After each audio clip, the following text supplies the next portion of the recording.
Welcome to another edition of No Stoplights. I want to do what I always do, and that is thank our sponsors, Francis Marion University, Carolina Bank, Micky Finn's, Victor's, Marlboro MPD Electric Co-op, McCall Farms, Pepsi of Florence, PLC Commercial Real Estate, McLeod. None of this is possible, and some of you probably wish it weren't possible without these fine and dedicated sponsors. When I went out looking for sponsors for this podcast, I didn't, and I'm going to be honest with you, I didn't go out of the conventional way that you would go out and try to recruit a sponsor saying, hey, I think I can help you improve your market share.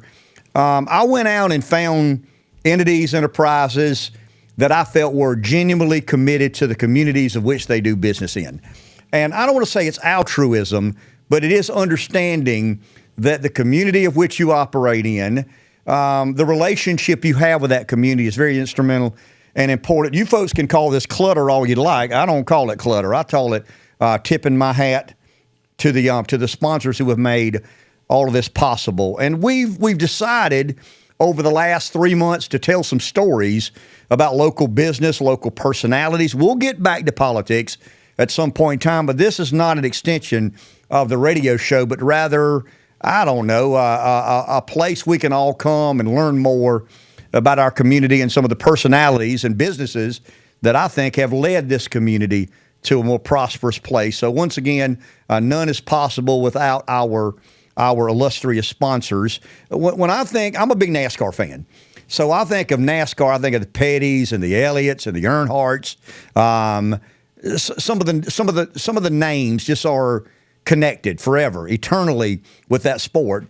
When I think of local business, it's kind of sort of the same. You think of this business and this family, that business and that family. I don't know of another business that has as long-standing a tradition and a connection to a family name as Pepsi of Florence.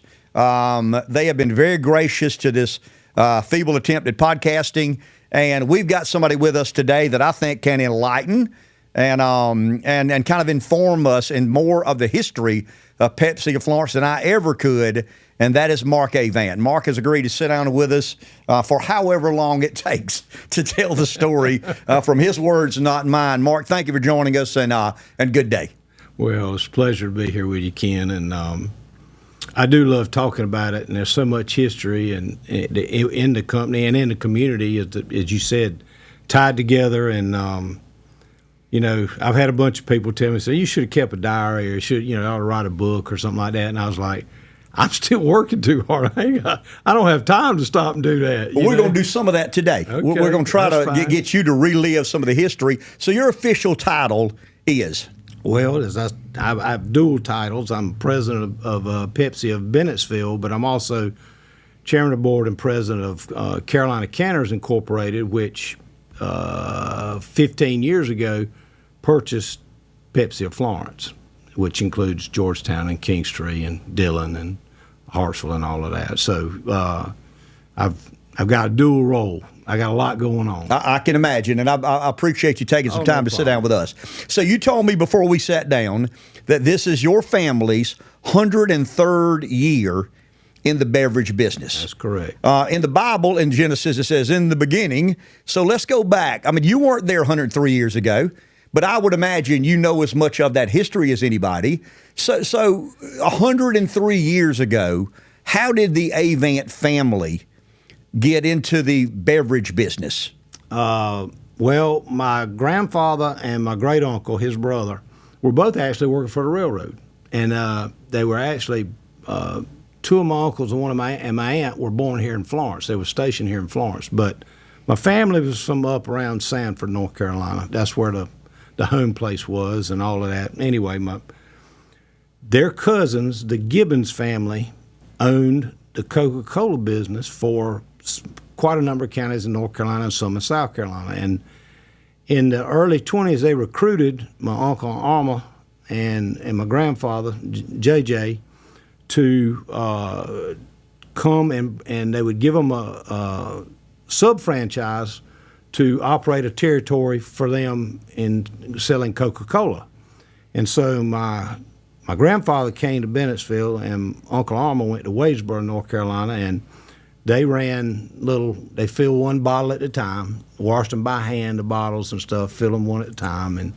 And they did that from 1921 until late 1935, 14 years. And then the Gibbons decided they were going to put in a production facility with a production line and all of that, which was a four-head Dixie, and anybody knows about the business knows what a four-head Dixie is. But anyway, they didn't need all these little one-hole operations. And so they bought back the sub-franchises from them, and, you know, my grandfather and my uncle, they had trucks and stuff, and they started looking for something they could sell, and Pepsi was refranchising after going into bankruptcy during the Depression.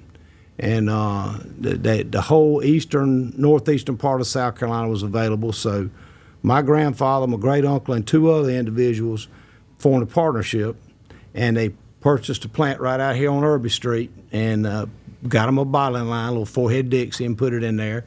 And they had Florence, and my granddad had his warehouse in Bennetsville because he was servicing Coke there, and all of a sudden he didn't have it, but he still had the building. He's the only one at the four that didn't have to move. So were they in the Coke and Pepsi business at the same time? No. Okay. It was like a 6-week break. But my grandfather was the only one that had to turn around and compete against what he had built up for 14 years. You know, so he had to undo what he'd done. But there was 4 of them. They formed a partnership, and in 1936, they got the franchise. They started bottling, started running trucks, and from there it grew. They put a warehouse in Marion, and then they had one then they put in a bottling plant in Dillon, and they put in a bottling plant in Kingstree and whatnot. And it grew to the footprint that is sort of what it is now. And then in 1958, they split up the partnership, and my Uncle Alma got Florence. He had 50% of the business. So he got Florence, Dillon, and Kingstree. And my grandfather and a Mr. Bagwell, they had Bennetsville. That's what they ended up with. And then Mr. Carpenter, he ended up with Marion Conway, Myrtle Beach. Now, the part about it that galls me is that Marion Conway was 25% of the business, Bennetsville was 25% of the business, the other 3 were 50%. The beach hadn't even been developed yet. I was thinking why didn't we end up getting the beach? Instead of my family buying farmland in Pamplico, right. Why didn't we buy it on the ocean? But every family has a story like that. So I told you as a kid, I just remember Pepsi being a part of the community everywhere you looked. Mark, I imagined or assumed it was a corporate decision made at Wall Street. That's never been the case. You guys have always been a part of the Pepsi family, but operating independent of that corporate mentality or corporate oversight. Is that fair? I mean, I'm not being critical of corporate America. No, I mean, that's accurate. You know, there's times that we've used this term. We've survived and made progress in spite of them, and a lot of times because you can't run a company from a headquarters that's involved in a local community, particularly more rural communities and stuff like that. They don't know what you got going on. They don't even know who your customers are. You know, that's us. That's why we're franchisees. We operate separate from them. We live in these communities. We employ people from these communities. We support the communities because the community people support us.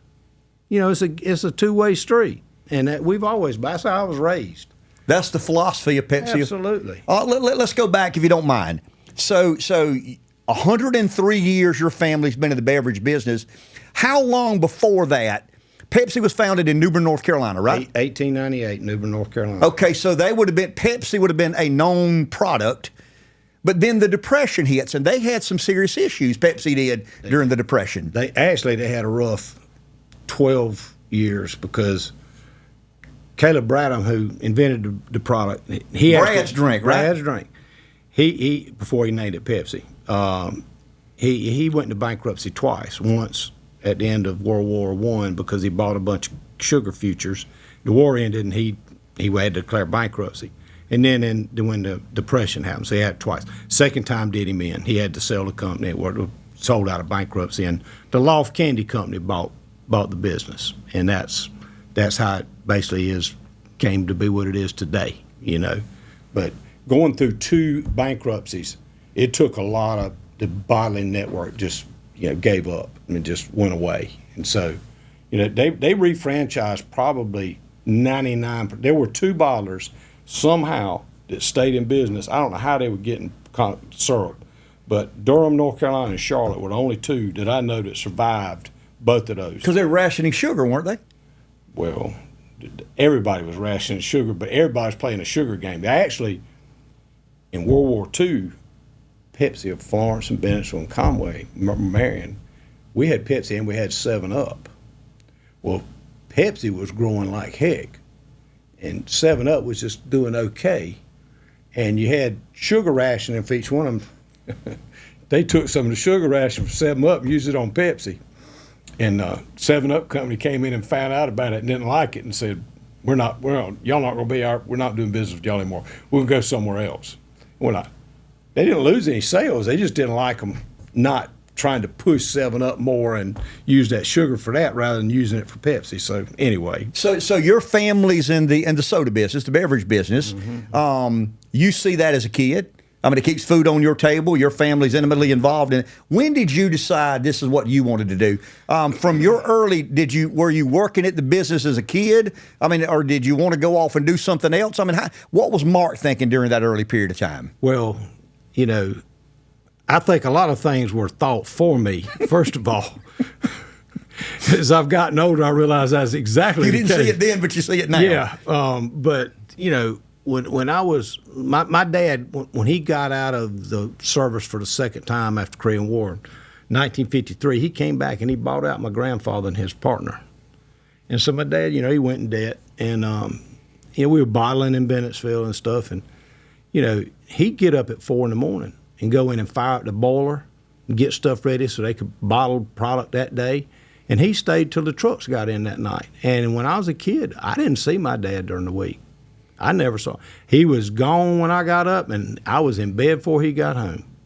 And so to get, to be around my dad other than the weekend, I had to go to the plant. Of course, in summertime, once I got, where I could. But I do remember at 5 years old, I would get up and go with him. And I would do different things around it. Most of what I did is because I wasn't big enough to pick up, crate of bottles are heavy. So I sorted bottles, but I would ride on the route trucks and go in these old country stores back there, and they'd put 5 or 6 cases down there on the floor, the driver would, and I'd start sorting the bottles for them. So that's what I did. And so really been doing it. I mean, I can't think of a summer since I was 5 that I didn't spend, several weeks working there at the plant. We used to run on Saturday. I'd work on Saturday some. When I was 11 years old, the day I got out of school for the year, my dad had put in a new bottle washer in Bennetsville, and it required an additional inspection station, and somebody run the machine. This is a 75-ton, 90-foot-long piece of equipment, I'm coming out, so I usually walked home. I heard this horn honking. And when I got it, I said, "Come on, get in the car." He took me straight out of the plant, put me on the stool, running that machine. I ran it all summer long for 25 cents an hour, still got pay stubs. I didn't know the guy he hired to replace me when I went back to school. He was paying $2.25. But anyway, he did. When I was 13, I was always a big kid. When I was 13, we had several drivers that we had, it was in the summer. We had vacations. We had a guy had emergency appendicitis, had another guy broke his arm playing church league softball. And my dad came to me and he said, "I need you to run a route." And I said, "Fine, who am I going with?" He told me the guy's name. I said, "He doesn't have a driver's license." He said, "I know." I said, "Well, who's driving?" He said, "These guys here tell me our old plant used to be between the Sherraw and Hamlin Highway. Were landlocked. So you had to pull out the trucks after you loaded them. You had to pull out and go around and cut the block and come back." Well, I always liked driving anything. So I would do that.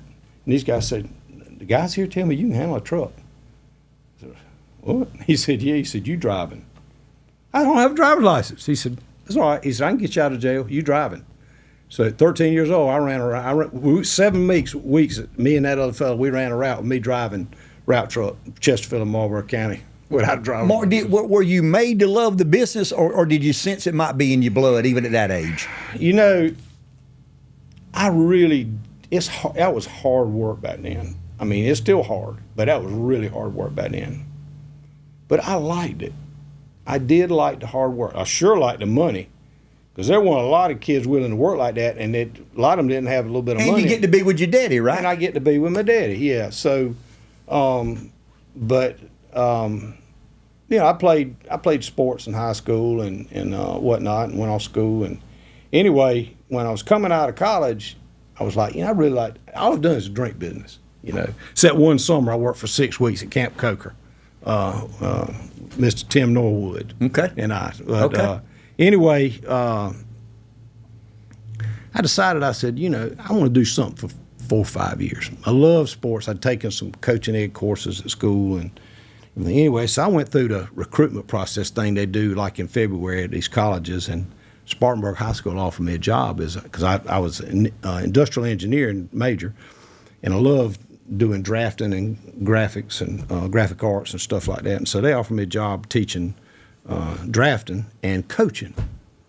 I was going to be assistant coach in football and assistant coach in baseball. And I was like, man, I'm going to love this for living your dream. Yeah, for a couple of years.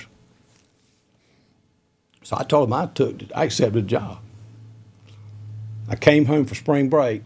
Of course, I went to work that week.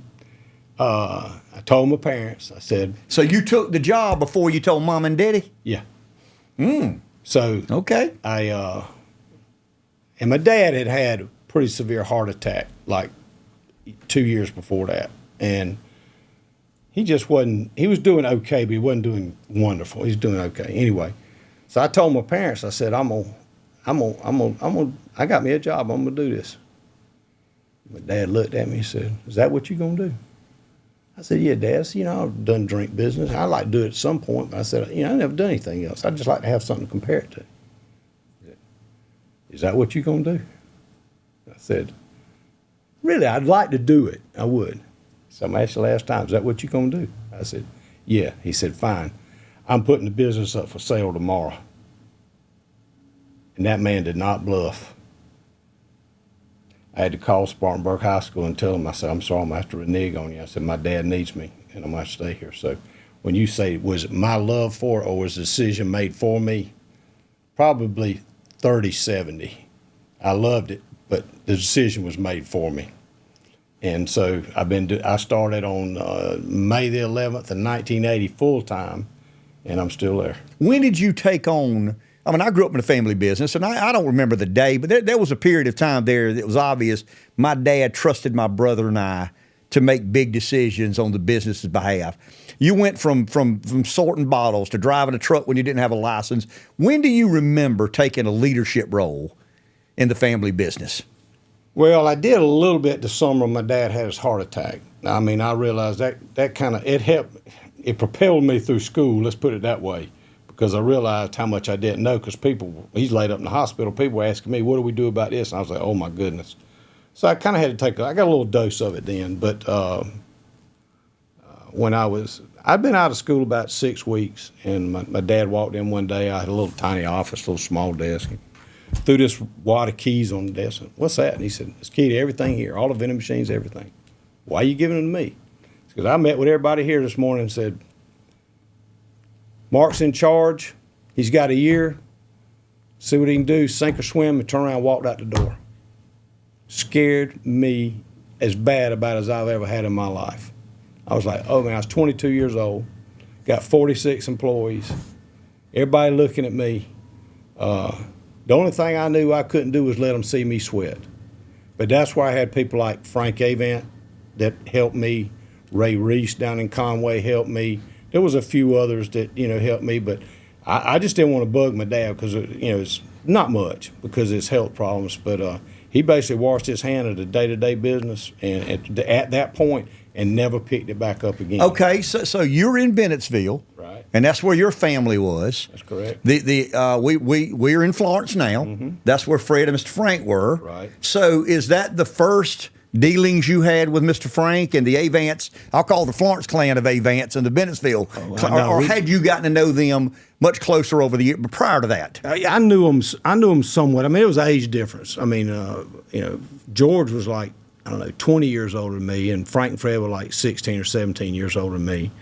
Catherine Ann was in between. And but we worked together on stuff. I mean, we'd run short on crowns for bottles, and I'd run over here to Florence and pick some up and take them, or go to Dillon and get them, and vice versa. And we swapped bottles around if we had some that they needed and we needed or whatever. We did that stuff. So I'd work with them. I knew Frank and Fred and George and Catherine Ann, decently, for a young buck compared to them. Sure. But they were good people. They always very kind to me and complimentary. I absolutely think the world of all four of them, that they couldn't have treated me. They treated me like a son. I mean, they really did. They were really good. And you were under the gun. I mean, you're 22, and all of a sudden you've got this big responsibility. So what did you call the Avents over here and say, hey, what do I do here and what do I do there? Well, I ran into situations that I didn't know how to handle. And that would be natural at your age. Right. Sure. So I would call Frank mostly, and I'd say, Frank, I got this situation. I need some help. Well, either just give me an ear and let me talk about it, or whatever feedback you got, and you help me. And most of the time, Frank was, like I said, just a principal man. He helped me. I owe a lot to Frank Avent. I really do. He was a real gem in my life. I promise. Let me, because I don't want to go too far down this road, but I want to get your opinion to this. So as I've gotten to know the people at Pepsi of Florence, I hear a lot about soda wars. How is it as intense as they say it is? I mean, you are there are two of you clearly bigger than anybody else in that space. And you guys, I would imagine, go at it every single day for market share. We do. And it's a global battle. It's a global battle. What is that? Does that inspire you? Does it make you nervous? Do you feel like you're fighting for your life every day? I mean, explain that intense battle between, I won't even call them by name, between the other big soft drink company. Red. Okay, Red. There you go. I think that's what your people over here call it. Red. A bit, yeah.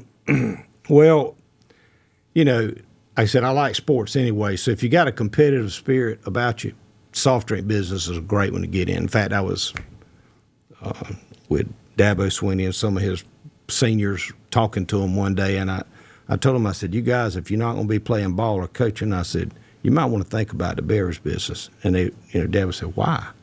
And I said, Dabo, because every day when I wake up, I get to go play Georgia. He looked at me, and I said, I do. It's the biggest brand name in the world. You gotta get good. You gotta get good at what you do, and you gotta hit all the right buttons. And one of the places that I feel like we have won handily has been in our community involvement. Because we got nothing without somebody buying our product. We've got nothing, and so the people who buy our product, we want to support them. We can't support everything. There's a lot of stuff that we just categorically we cannot do because there's no end to it. But in general, we've always tried to be a great community partner and give back, and we're blessed. I mean, I got between my responsibilities now are Bennetsville, Sherrall, Florence, Andrews, and Greenville, South Carolina. I got 817 employees. And I'm proud of that. I'm proud of it. We're feeding a lot of families, but we also support a lot of families with their causes and things that they need that matter to them. And, it's just I just believe that you can't keep it unless you give it away. You're going to have to reinvest in the people that are investing in you. It's a vicious cycle, but it's a good one. Mark, so you guys, once again, you have decided that the strategy that serves your company best is to reinvest in the people that buy your soft drinks. Okay, but I want to go here and talk. I mean, I don't want to get to contracts or anything like that. But once again, as a kid, I imagined that Pepsi's investment in Florence or Pamplico or Johnsonville, where I grew up, was because corporate Pepsi said that's the right thing to do. You guys are affiliated with Pepsi Global, but you're not owned by Pepsi Global. What is that relationship like? Tell as much or as little as you'd like. Well, we're a franchise. We have a franchise, just like a McDonald's guy does. But you make your own Pepsi. That's right. We buy concentrate from them, and we produce it ourselves in Sherrall. And that's really our financial relationship with them is that. They provide the base product to make the concentrate. Okay. That's right. That's our financial arrangement. Now there's other peripherals to that. But we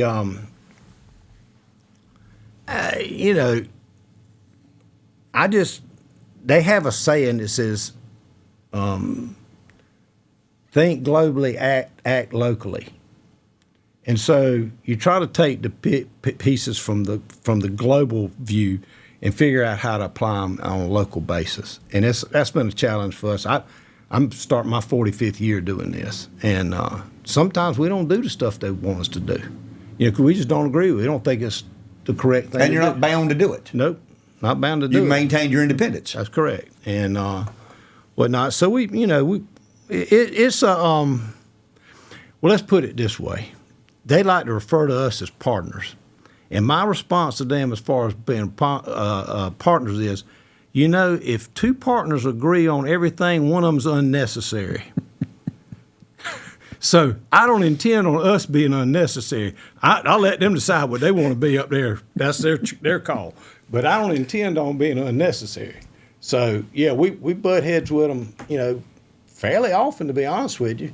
But I sense you stand your ground most of the time, unless I don't be unreasonable. I don't dislike them. I don't hate them or anything like that. But I just living in the PD, running business here, or even in South Carolina, is different from how it is in Texas or California or Minnesota or whatever. And they tend to take a look and try to kind of like paint the whole country one color. Well, it doesn't quite work that way. We're still a grassroots, very close to our customer type of business.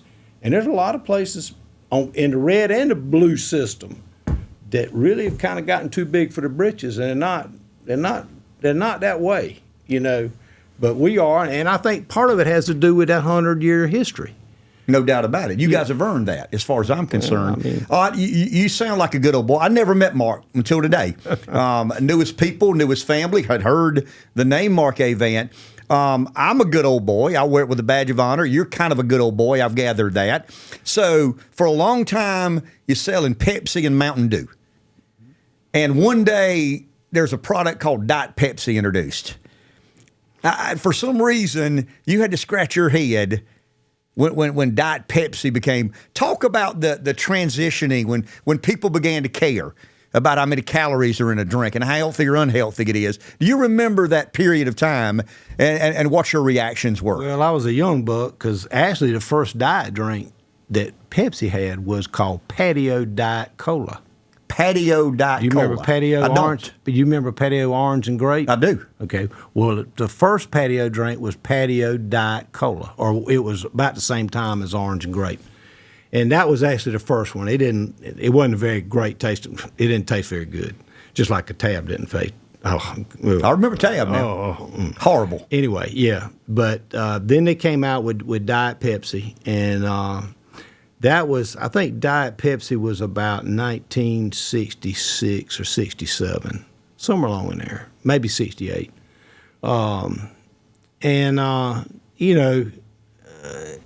It was a better tasting product, but a lot of people still say, well, it ain't the real thing, But certain people were like, well, I don't want all the calories, I don't want whatever. So I reckon you could say that the better for you movement probably started in the middle 60s. And, diet's become a pretty decent piece of our business. And, that's what I was going to ask you. Or zeros now is what everybody likes to refer to them as zero calorie. And, how complicated has that made your job that you're not just selling Pepsi and Mountain Dew anymore? Because I know, I talked to Les and some of these others that work with you. You guys are marketing how many products? Do you know how many you got in your? You got a Starry in front of you. We got Life Water over here. It's become a complicated business, hasn't it, Mark? It's so much more complicated. When I started in 1980, we had 38 SKUs, and SKUs are, the barcodes on stock keeping units. if you ever were around a That's grocery store terminology. That's right, there. grocery store terminology. So we had 38 SKUs, not counting our fountain business, because that really hadn't changed too much other than going from the canisters to boxes. Other than we've got more brands now, but 38. We had to submit some information here. I don't know, it's 6 months ago. I think we're at 412 SKUs now. Wow. I think that's what it is. 412. And how many you bottle some of that and you don't bottle some of that? That's correct. Does Pepsi dictate some of the product lines you have to carry, or is that a choice you guys can make? Well, it's a choice we can make. Pepsi's got a lot of clout when it comes to the. So it's a global company. Yeah, right? but the big retailers and stuff. I mean, they can get stuff put in stores, pretty easy, and they do so. Most of the time we go along with it. There's been some instances where we just said that product doesn't make any sense for our market, and we just not gonna do it. Because when you're right, it's so much more complicated. When you're at 400 and something products, my goodness, we're like playing a piano with 400 keys on it. I mean, it's tough. Mark, what is one thing? I'm asking you to I guess second guess Pepsi in a weird way. What is one thing that they nailed? You talked about Diet Pepsi becoming a big part of the market share. What is a brand or two that really has worked, and a brand or two that you still feel like you're chasing your tail, trying to gain? Some of your folks have told me the energy drink market. Mm-hmm. That there was some mistakes made. That there was some you didn't really believe it'd be as lucrative as it has become. Share some of that if you don't mind. Well, that wasn't our call. That was corporate Pepsi's call, and Indra knew was the chairman and CEO, and she made some bad choices, very bad choices. On that, and I mean, there's been there were opportunities that got away that they should have jumped on. Obviously, the best decision ever made was 1964. They bought Mountain Dew.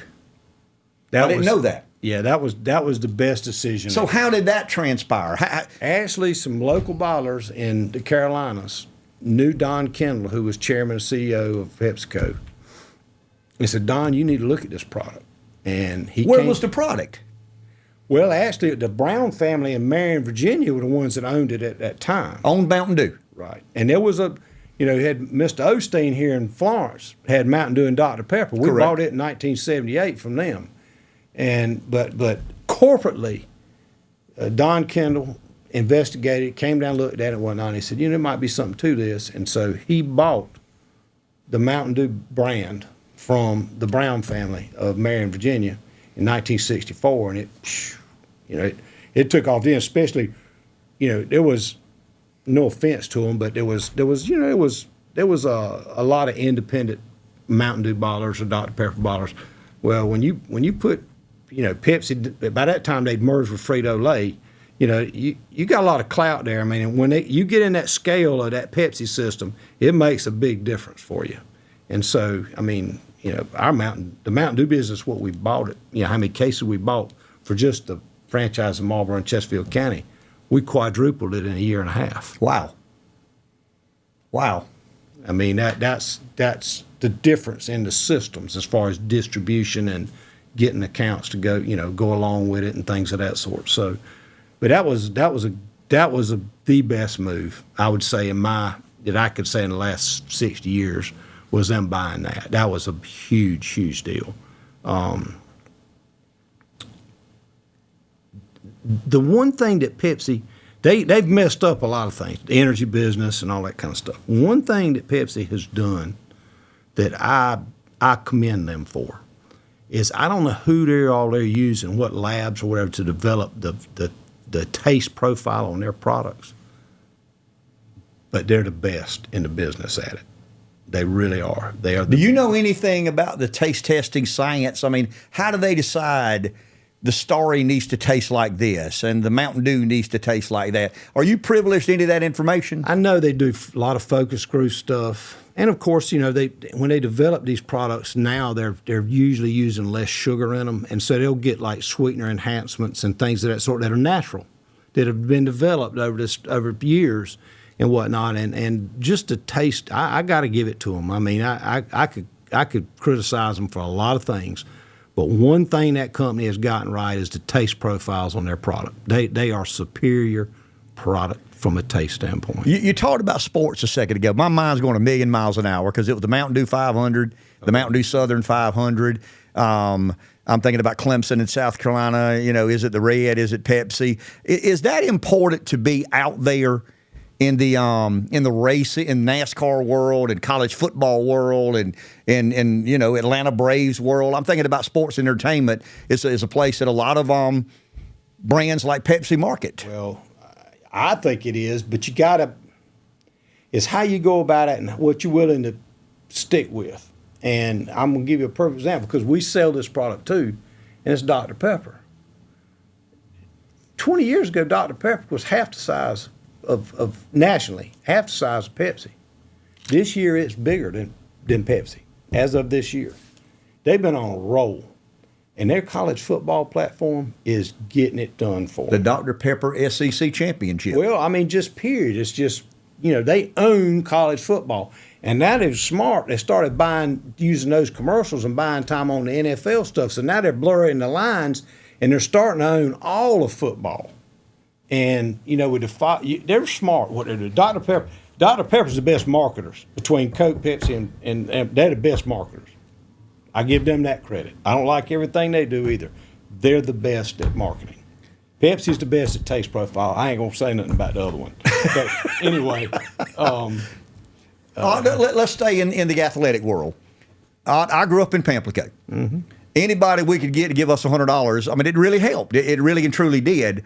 I remember the scoreboard one day at HP Raider Field, all of a sudden having Pepsi across the top. Mm-hmm. I got no clue how that happened. That's important to you guys, isn't it? To stay in touch with small town USA where people do drink Pepsi products. You know, Ken, I say this all the time. We've never made a penny off of anything we sold to a school, whether it be in a vending machine on the inside in a break room, whether we sold it to the students or whether we sold it at a ball game. We never made a cent. We lost money. That's part of our reinvestment. That scoreboard with that sign on it is because we had to buy them like that because Pepsi would pay 20% of the cost of scoreboard. Well, I mean, I know we didn't have enough money to put up a new scoreboard. I know, and so we gave those to the schools. That was part of what we did. But, you know, trying to be smart about it, if we get Pepsi to pay for 20% of it, we'll put the Pepsi logo on there, you know.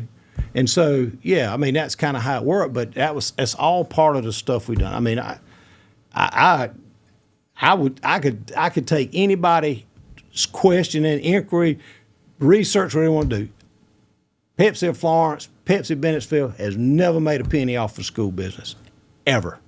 But you do believe you built some loyalty. I do. Amongst consumers. And you know, it showed support for the community, and yeah, I think so. And, you know, in return, schools, you know, sold our product and things of that sort and whatnot. But, you know, it's not a profit center for us. It's not. And, you know, now we got legislation that's getting in the way of a bunch of stuff. Like what? Well, you can't sell products that have more than X number of calories per ounce, and you know if they got Big Brother. Yeah, oh yeah, yes, it's you know gotten in the way of messing a bunch. Was it Food and Drug at FDA and Department of Agriculture and all this stuff has gotten in the middle of the school business and really just kind of messed things up for us and messed up stuff for the schools. I mean, the school people will tell you, you know, man, we needed that money from that we made a part, you know, off of what was sold vending machines and stuff like that. You know, it didn't help anybody, other than maybe it was, you know, maybe people didn't have as much access to stuff with, you know, with some calories to it. But, you know, what's funny about it is a lot of kids just brought them to school with them. Yeah. They just brought them to school with them. Put them they in a didn't change the habits. You know, they just brought them to school with them. So. When Carolina Canners purchased Florence or Pepsi of Florence, what changed about your world? What changed about Bennetsville? What changed about that? I mean, the consolidation of a business here and a bit. I mean, obviously you guys were uber familiar with one another. I mean, y'all were in the same family. So. Right. Well, Florence and Bennetsville were members of Carolina Canners. It's a co-op. It's a production co-op in Sherrall.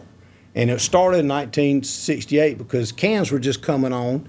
And you can run any kind of bottle on a bottle line, different sizes, everything else. You can't run but one thing on a can line. That's a can. You can't run a bottle on it. You can't run a can on a bottle line. So all these bottlers is 4 or 5% of your business. We were having trouble getting the product because there were very few can lines.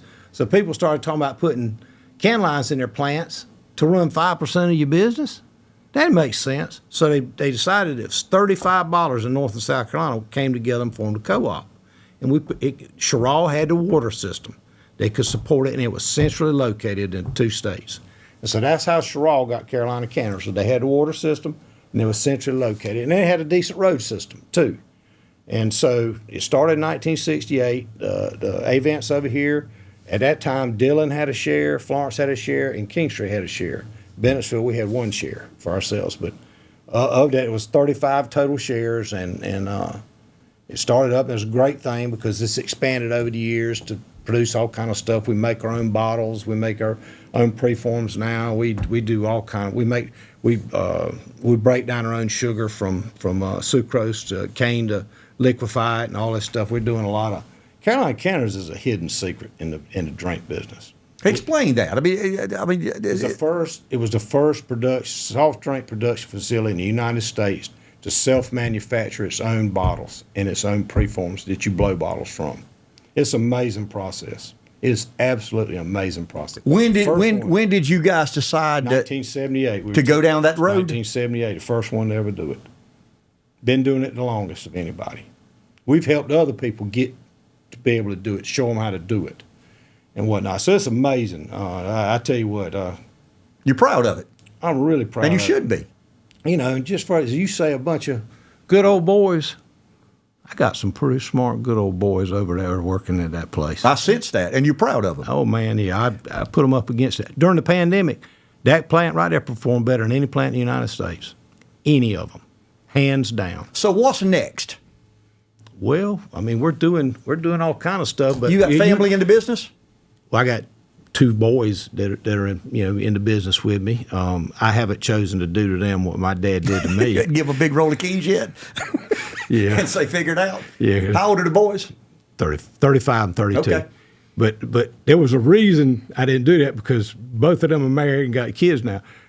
There was a reason I didn't get married. I was 31 because 9 years I was married to the business. So that kind of, that was item number 1, 2, 3, 4, and 5 on my bucket list. But you had asked me about Pepsi of Florence. We've bought some of the members that we had at Carolina Canners. We bought Pepsi Greenville from the Hartness family in 1982. And then when the Avents over here decided they were going to sell their business in 2005, we bought it from them too. Some of the other people that have been members sold to other people besides us. But that's how we got that. And so, now, like I said, my responsibility, as of 2012, I accepted the job of being the president and chairman of the board of Carolina Canners, and at that time we had to, we've got 11 companies now.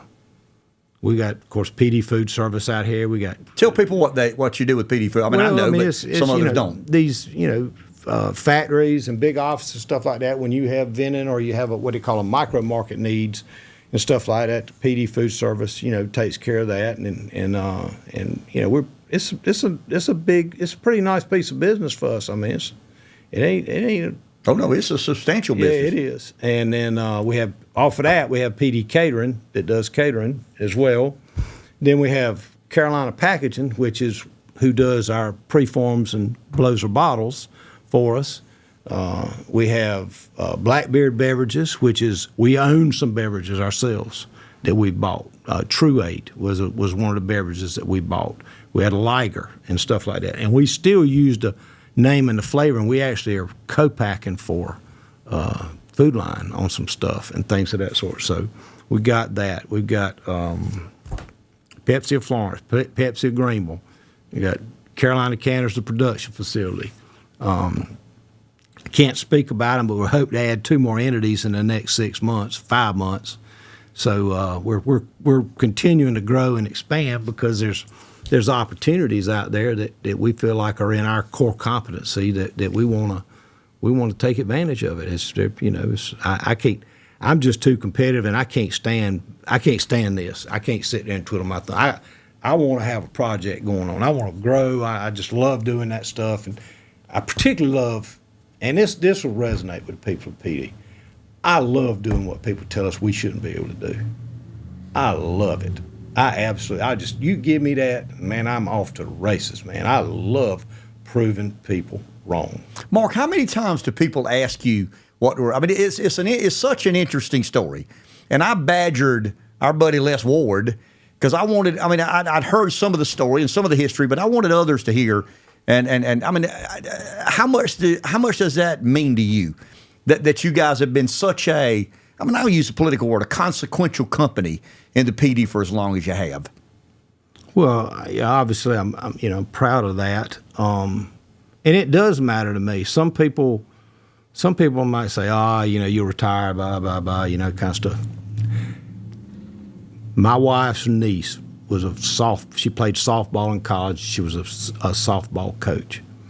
She coached at Brevard, at Utah State, and at Presbyterian College.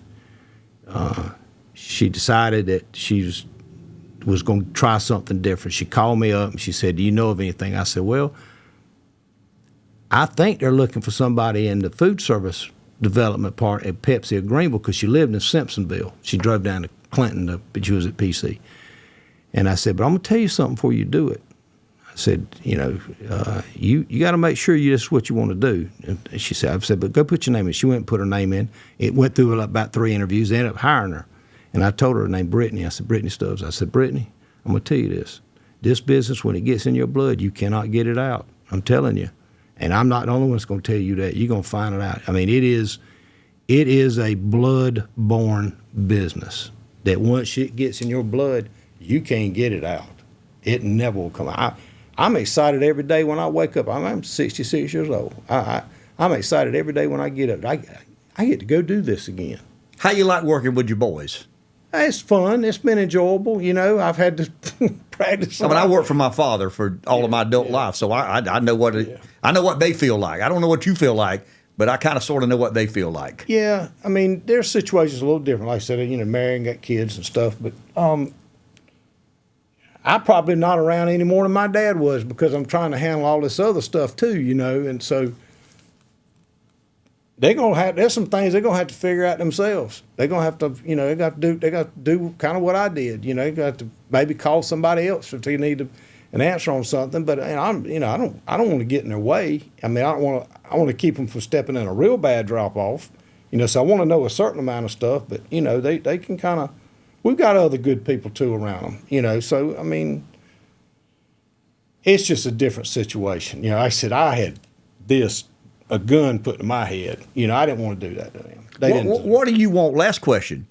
What do you want people around here to think of when they think of your family and your company and the impact it's made? I mean, we've talked a lot, and the reason I wanted you here is because I know firsthand, not you personally, but the Avent family. I know how good they've been and how giving back they've been to communities anonymously. And nobody knowing about some of the kind and generous things they've done for this area and community. We do a fundraiser that we honor Mr. Frank Avent. It was actually named the Season of Giving in honor of Mr. Frank Avent. We decided to do that. The producer here, Dave Baker, and I knew how generous he'd been. What do you want people to think of when they think of your family and your business? I mean, we ain't writing you off. I know. You're not 96. You're only 66. I know. But I mean, I don't know if you've ever done this before, but it's interesting to me because it's a family business that has made a major impact. Well, Ken, 45, 103 years, I ain't far from being here half of that time. I was thinking the same thing. And actually, if you count my time before that, being around the business, sold bottles and all that craziness. Yeah. And so, I've lived it, I've eaten it, I've breathed it, I've had it stuffed down my throat, stuffed in my ear, everywhere it can happen. But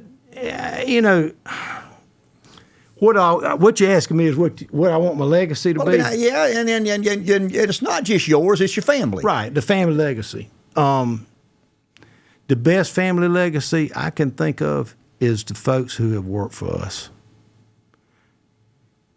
What they say to me and have said to other members of my family, that probably tells me the most as far as being able to have feedback on something as the people that work for us.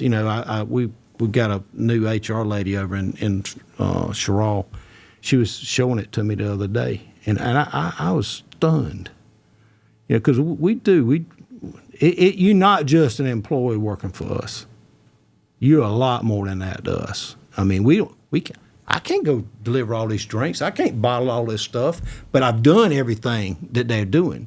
So I want to treat people the way I would have wanted to be treated, and I've been in those positions. And so that's the culture that I believe in, and I know my family over here believed in the same kind of thing. But she told me, she said, you know, year to date, what our turnover ratio is for the whole corporation? She said, 9%. I said, what? She said, 9%. I said, what's ironic is Florence, Sherrall, and Greenville are all within like 0.2 of each other. And I said, wow. That, in today's world right now, that's just about totally unheard of. People like who they're working for. They do. And we treat them right. And you know, in return, you work for me, I'm going to push you. And I expect a lot of things out of you. But in return, I know you need me to come through for you on stuff. And by God, I'm going to do it. You let me know. I'm a servant leader. Y'all tell me what you need to get the job done the right way. As long as you go get it done, I'll be there with you. I got your back. You know, you can count on that. You still like getting up in the morning doing this, don't you? I love it. I absolutely love it. And there's people ask me, because a bunch of people my age retired, you know, and stuff like that. So you going to retire? I said, let me tell you this. My grandfather died at the plant at 91 picking up a crate of drinks because he was working the back door sales. My dad drove to the hospital from the plant 6 days before he died at 89. What's that tell you about me?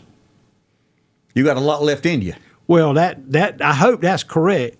But the fact of the matter is exactly what I said. You get it in your blood, you can't get out of it. I do love this business. It's more complicated, and it's harder, and it's tougher, and there's more things to go up against and things of that sort. But still, I love this business. Mark, and I want to say this as somebody who's lived here his entire life, and I've served I was a member of the business community. I've been a member of the body politic. I'm a radio show host.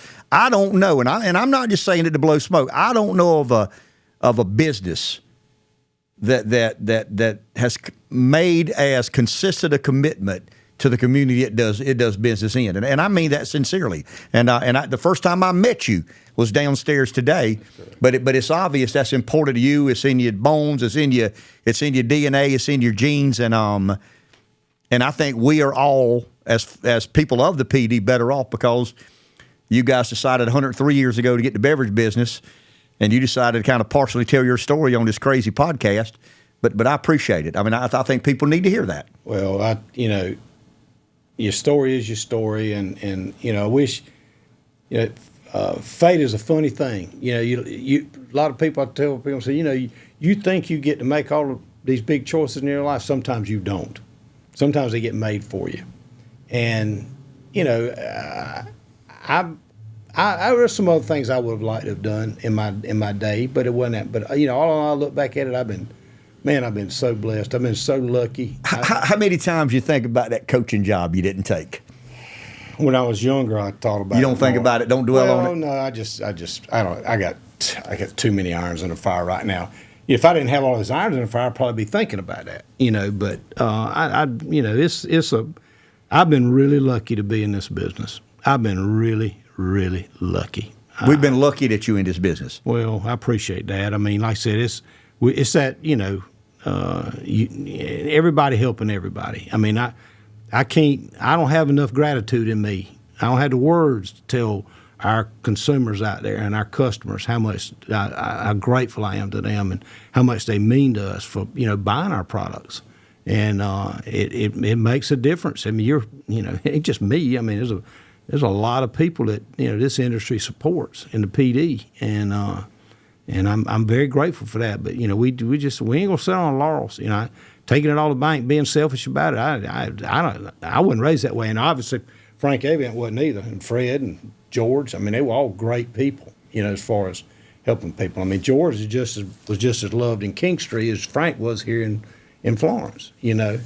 I don't know what they think about me over in Bennetsville. I'm sure they think something very similar. I don't know about that part, but anyway, but it's just the way we were raised. What mattered. And I can't say any better than that. Yeah, I mean, it was the way you were raised and being put. That's one of the things I don't like about today is so many kids. I mean, we worked a lot of high school kids and college kids in years. Now, with insurance and government regulations, we can't do the stuff we used to. But it just, being able to work in a business that you own is invaluable. I mean, it's wonderful. And exposing other people to it is a great thing to do at an early age. I'm not talking about, 22, 24. I'm talking about at 15 or 16. Yeah. The people who, that's another example, what we done right. The kids that were in high school and college that have gone on and working, they come back to town, they come by the plant. They're like, man, I love doing this here, kind of thing. So, I have to take people's feedback to really understand I can't trust my judgment on it. I want to know what other people think. That helps me. You want to make sure what you hear and see is the truth. That's right. You think you're doing the right things a lot of time, but you don't really know till other people give you feedback. But we think you are. Well, and we appreciate you. And I mean that sincerely. I mean that. And I said at the beginning, and I'll say it again, as someone who has lived here all of his life, the Avent family and Pepsi of Florence and Carolina Canners has been as locally minded and supportive of any company that I've ever known of. And now we kind of hear the rest of the story. Well, I could tell you about 20 more hours of the rest of the story. Oh, but you got some good stuff on that. But and you mentioned Les here a couple of times, and Jeff Stevens, who's my right hand man, lives here in Florence, and a lot of other people. I mean, they had big shoes to fill over here living in this Florence community, because the path that was cut by my relatives and whatnot. But I tell you what, they've done pretty good. I said I'm real proud of them. I'm really, really proud of them and their families, and we just been lucky. It's been good. I wouldn't trade it for anything. I really wouldn't. I mean, was there greater times or so a greater purpose for me or anything like that? I don't know the answer to that, but I tell you what, I like what I've done. I feel good about it. And we'll end it there. Okay. Thank you, Mark. Thank you too, Ken. It's been my pleasure. Yes, sir. No, been my pleasure. And I want to thank our sponsors one last time because they are very, very community-minded. Francis Marion University, Carolina Bank, Micky Finn's, Victor's, MPD Electric Co-op, McCall Farms, Pepsi, Florence, PLC Commercial Real Estate, and McLeod Health. And I do want to say this. I got to be a bit cheesy for a second. The way we do better at this is views and subscribers. And we've decided for the last, 3 or 4 months to really pursue some of these stories about business leaders that we think are important to the area and community, and let them tell, instead of me trying to tell them their story, why don't you hear it from the horse's mouth? And we've got a place for comments and whatnot. And I love them. And if you've got somebody like Mark who has an interesting and an important story to tell, shoot us a note. We don't know everybody. We don't know all these businesses. We don't know all these people, but we're trying to really highlight people in our community, in our area, that have made big contributions and helped kind of drive the debate forward. Thank you very much for watching. Once again, subscribe, and that sure helps us in the Google world. Thank you.